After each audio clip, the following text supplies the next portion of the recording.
और अब तक चार महासंहितियां हुई थी।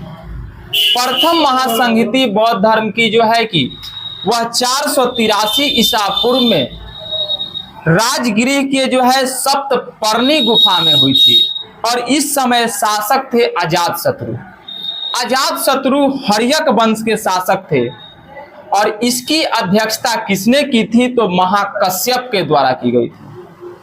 इसी प्रथम बौद्ध संहिति में जो है कि संघ के नियमों के पाठ को जो है कि संकलित किया गया था, जिसे विनय पिटक कहा जाता है। आगे अगर बात करें कि बुद्ध के शिष्य थे आनंद, इसने जो है कि सिद्धांत तथा उच्चारण के विषय पर बुद्ध के उपदेश को सुनाया और इसको जो है कि सूत पिटक के नाम से जाना जाता है। तो बुद्ध के उपदेश को सूत पिटक में संकलित किया गया है और संघ के नियम को जो है कि विनय पिटक में संकलित किया गया है। द्वितीय बौद्ध संहिति 383 ईसा पूर्व में वैशाली के चुलबग में हुई थी। इस समय शासक कालाशोक था और कालाशोक जो है कि यह शिशुनाग वंश का शासक था और इसकी अध्यक्षता सर्वकामी ने की थी।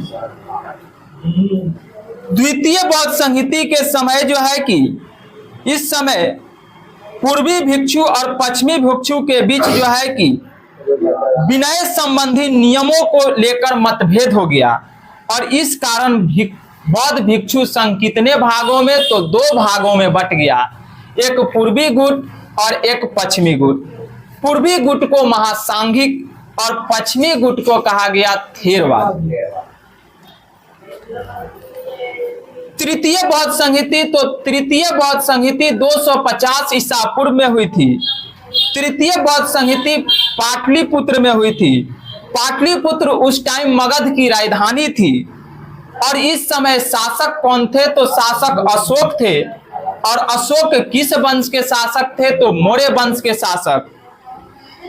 ये जो है तृतीय बौद्ध संहिति की अध्यक्षता किसने की थी? तो तृतीय बौद्ध संहिति की अध्यक्षता मोगली पुत्र तिष्ट के द्वारा की गई थी।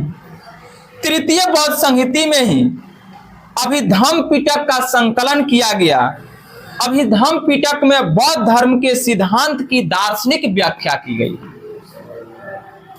चतुर्थ बौद्ध